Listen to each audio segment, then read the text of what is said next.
दोस्तों, आज मैं आपको जिस मूवी को एक्सप्लेन करने जा रहा हूँ वो आज तक की सबसे बेहतर साइंस फिक्शन मूवीज में से एक है, या फिर आप में से कई लोग ये कह सकते हैं कि वो सबसे बेहतर साइंस फिक्शन मूवी है। अगर आप साइंस फिक्शन मूवीज देखना पसंद करते हैं तो मैं आपको इस मूवी को स्ट्रांगली रिकमेंड करूंगा, क्योंकि इस तरह की मास्टरपीस मूवीज आज तक बहुत ही कम बनी है।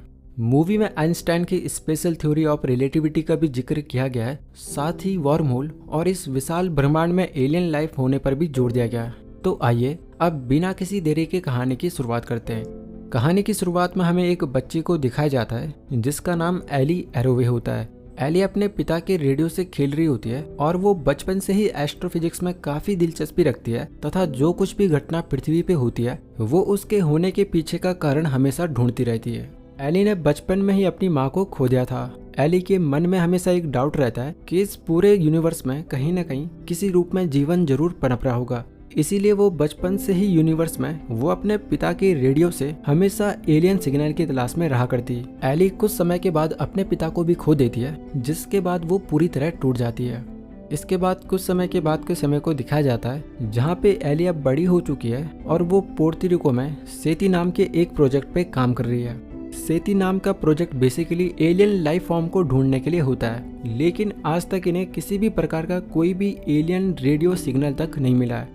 एक दिन जब एली अपने रिसर्च लैब में होती है तो तभी वो एक रेडियो वेव फ्रीक्वेंसी को डिटेक्ट कर लेती है। जब वो उसके सोर्स के बारे में देखती है तो उसे पता चलता है कि वो सिग्नल किसी पास के ग्रह या सैटेलाइट से नहीं आया, बल्कि वो सिग्नल कई प्रकाश वर्ष की दूरी से आ रहा है। जिसके बाद वो क्यूरियस होकर उस सिग्नल के सोर्स पर रिसर्च करना शुरू कर देती है।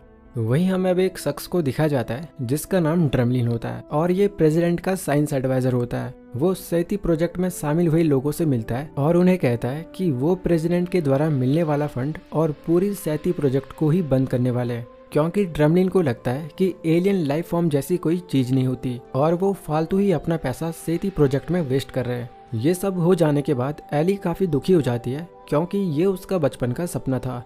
बाद में जब प्रेसिडेंट के द्वारा मिलने वाला फंड बंद हो जाता है तो एली कई बिजनेसमैन के पास अपना प्रोजेक्ट लेके जाती है ताकि वो अपने प्रोजेक्ट के लिए फंड जुटा सके।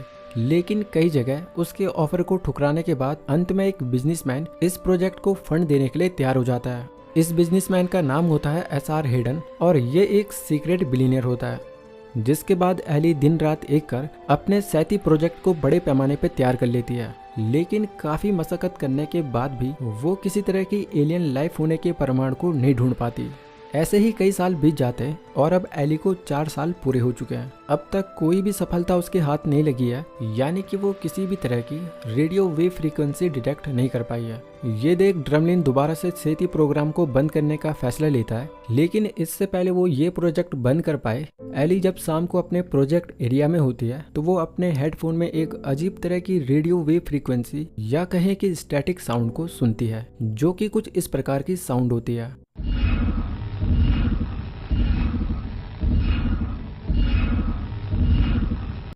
इसे सुनने के बाद एली काफी क्यूरियस हो जाती है और वो तुरंत बाकी साथियों को कॉल पर इसके बारे में जानकारी देती है। वहीं उसके बाकी साथी उसके इस काम पे जुड़ जाते हैं और उस सिग्नल को ट्रैक कर इन्हें पता लगता है कि वो सिग्नल वेगा स्टार सिस्टम से आ रहा है, जो कि 26 लाइट ईयर दूर होता है।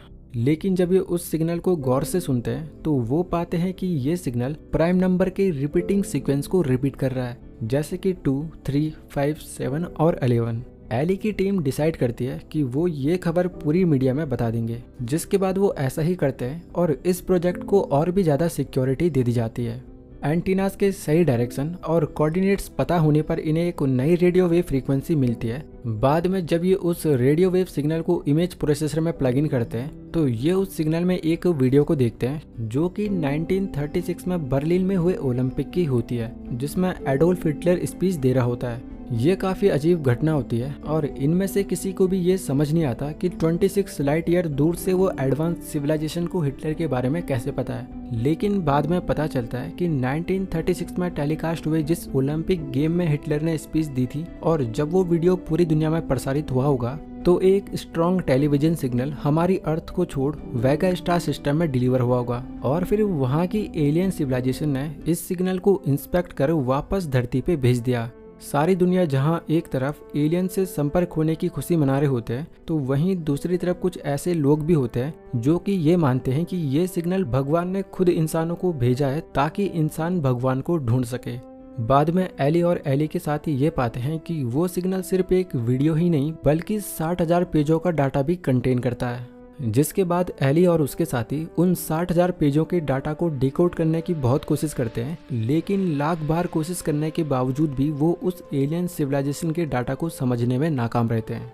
एली कई कोशिशों के बाद जब उस डाटा को समझ नहीं पाती तो वो हैडन से इसके बारे में बात करती है। हैडन एली को बताता है कि ये डाटा वेगा स्टार सिस्टम से आया हुआ है, तो वहाँ की सिविलाइजेशन इस डाटा को दूसरे पर्सपेक्टिव से देखेगी, इसीलिए हमें इस डाटा को अपने नजरिए से नहीं बल्कि उनके पर्सपेक्टिव से देखना पड़ेगा। हैडन एली को बताता है कि वो इस डेटा को 3D में जनरेट करके देखे। एली जब उस डेटा को 3D में देखती है तो वो काफी खुश हो जाती है क्योंकि वो डाटा अब सॉल्व हो जाता है। इन्हें पता लगता है कि इस डेटा में एक एडवांस मशीन बनाने का मेथड बताया गया है और वो मशीन बनने के बाद उसमें सिर्फ एक इंसान बैठ सकता है। अब एली के साथ साथ सारे देश इस कॉम्प्लेक्स मशीन को बनाने के लिए एकजुट होकर सामने आते हैं और नेशंस ऑफ वर्ल्ड फंड की बैठक करते हैं, जिसमें नेशंस ऑफ वर्ल्ड फंड उस एडवांस कॉम्प्लेक्स मशीन को बनाने के लिए फंड देने के लिए तैयार हो जाता है। उस मशीन को बनाने के लिए जोरों शोरों पे काम शुरू हो जाता है और कुछ ही समय बाद वो मशीन बनकर तैयार हो जाती है।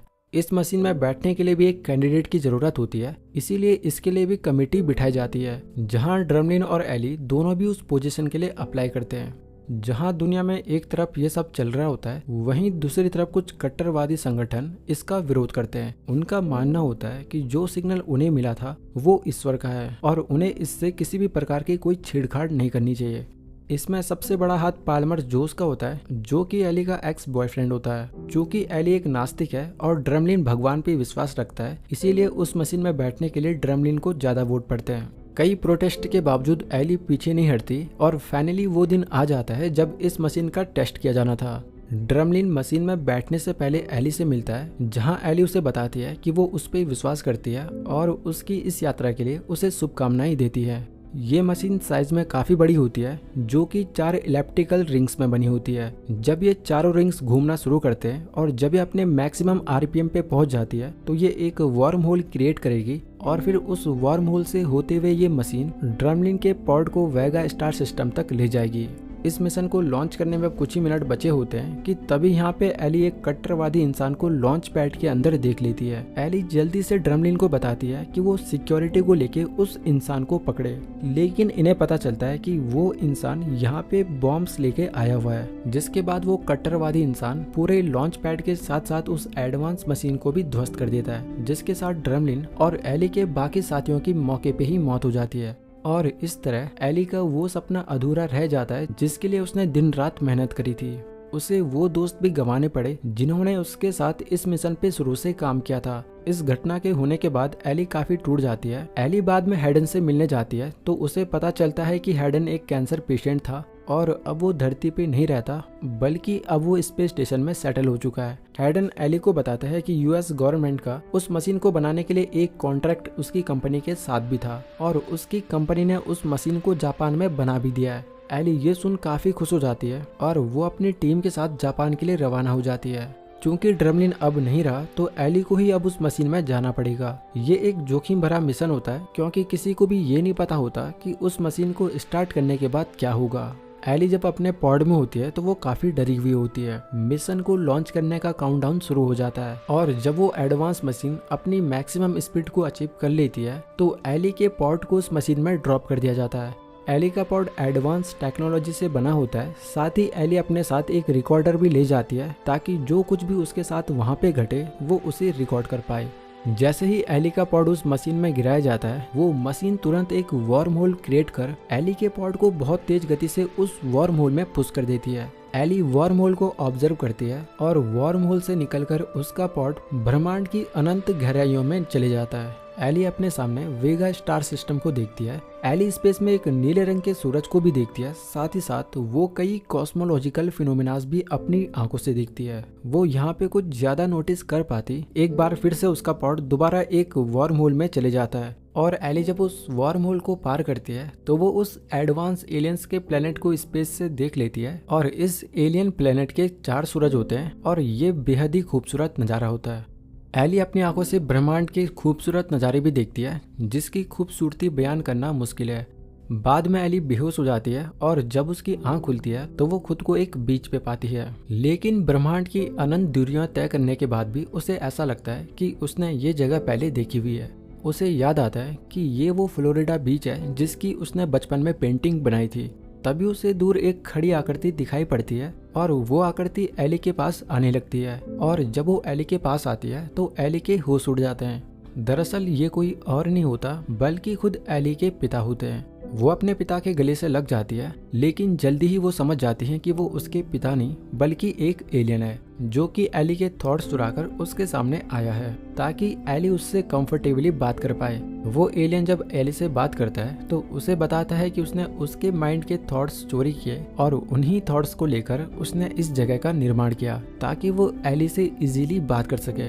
वो एलियन एली को बताता है कि मानव जाति एक बहुत ही दिलचस्प स्पीसीज है जो कि कभी खूबसूरत सपने और बुरे सपने देखते हैं। वो पूरे ब्रह्मांड में खोए हुए हैं और अकेले भी हैं। एली उस एलियन से पूछती है कि उनका मानव जाति को कांटेक्ट में लेने के पीछे क्या मकसद है, जिस पे वो एलियन उसे बताता है कि उन्होंने मानव जाति को कभी भी कांटेक्ट नहीं किया और ना ही उन्होंने उस ट्रांजिट सिस्टम को बनाया जिससे एली यहाँ पे पहुंची है। वो एलियन उसे ये भी बताता है कि ब्रह्मांड में कई ऐसी जगह मौजूद हैं, कई ऐसे प्लैनेट्स हैं जहाँ पे जीवन पनप रहा है। यहाँ पे हमें 2 बातों का पता चलता है। पहली ये कि ब्रह्मांड में एक बेहद ही एडवांस सिविलाइजेशन ने मानव जाति और कई ऐसे ग्रहों पे कांटेक्ट किया जहाँ पे जीवन पनप रहा है और अपनी एडवांस टेक्नोलॉजी को पूरे ब्रह्मांड में फैलाया हुआ है। वहीं दूसरी बात का हमें ये पता चलता है कि हम मानव जाति इतने एडवांस होकर भी ब्रह्मांड की अन्य इंटेलिजेंस सिविलाइजेशन के सामने कुछ भी नहीं है। इसके बाद वो एलियन एली को घर जाने के लिए कहता है। एली उस एलियन से कहती है कि पृथ्वी के लोगों को भी वो सब देखने की जरूरत है जो कि वो देख रही है। इस पे वो एलियन उसे बताता है कि ये बस मानव जाति का पहला कदम है, आगे जाकर मानव जाति सही टाइम पे दूसरा कदम भी उठाएगी। सीधे तौर पर वो एलियन एली को समझाता है कि स्मॉल मूव से ही मानव जाति यूनिवर्स के लॉस को मास्टर करेगी। एली देखती है कि एकदम से उसकी सराउंडिंग चेंज हो रही है और जब उसकी आंख खुलती है तो वो खुद को बेड पे पाती है जहाँ पे सैती प्रोजेक्ट के साइंटिस्ट और बाकी लोग उसके बेड के सामने होते हैं। एली को कुछ भी समझ नहीं आता कि आखिर हो क्या रहा है। दरअसल असल में हुआ ये था कि जैसे ही मिशन लॉन्च हुआ तो एली का पॉड मशीन से होते हुए सीधे पानी में गिर गया था, जिससे इस मिशन को फेल मिशन डिक्लेयर कर दिया जाता है। बाद में एली से जब पूछताछ होती है तो ये निष्कर्ष निकलता है कि ये सारा प्लान हैडन का था और उसने सारी की सारी साइंटिफिक कम्युनिटी को बेवकूफ़ बनाया है। एली यहाँ पे खुद को सही साबित करने की पूरी कोशिश करती है लेकिन वो ऐसा नहीं कर पाती क्योंकि जो रिकॉर्डर वो अपने साथ ले गई थी उसमें कुछ भी रिकॉर्ड नहीं हुआ था, जबकि वो सबको बता रही होती है कि वो वार्म होल से ब्रह्मांड के सफर को तय करते हुए वेगा स्टार सिस्टम में पहुंची और फिर वो उस ग्रह पे गई जहां से उन्हें सिग्नल रिसीव हुआ था। उसने एलियन से मुलाकात भी की और वो पूरे 18 घंटा उस एलियन प्लेनेट और स्पेस में रही, लेकिन किसी को भी उसकी इस बात पे विश्वास नहीं होता क्योंकि उसके द्वारा ले जाए गए रिकॉर्डर में कुछ भी रिकॉर्ड नहीं हुआ था सिवाय एक स्टैटिक वॉइस के। लेकिन एली की बात को भी झुटलाया नहीं जा सकता क्योंकि भले ही रिकॉर्डर में स्टैटिक नॉइस रिकॉर्ड हुआ है लेकिन कैमरे का रिकॉर्डिंग टाइम पूरे के पूरे 18 घंटे का है, जबकि एली के मिशन को कुछ ही देर में फेल करार दे दिया गया था। अब आप यहाँ पे समझ ही गए होंगे कि यहाँ पे धरती के कुछ सेकंड्स उस वार्म होल और उस एलियन ग्रह पे घंटों का टाइम होगा। यहाँ पे इस मूवी के राइटर जो कि खुद भी एक साइंटिस्ट हैं, उन्होंने भी आइंस्टाइन के स्पेस एंड टाइम का कॉन्सेप्ट यहाँ पे यूज किया है। साइंटिस्ट को भले ही एली की बातों पे विश्वास नहीं होता लेकिन वो इस गुत्थी को भी नहीं सुलझा पाते कि रिकॉर्डिंग टाइम 18 घंटे कैसे हुआ। इसीलिए सारी की सारी साइंटिफिक कम्युनिटी एली पे विश्वास जताते हैं और उसे अपना प्रोजेक्ट आगे कंटिन्यू रखने को कहते हैं। और इसी के साथ इस मास्टरपीस मूवी का अंत होता है।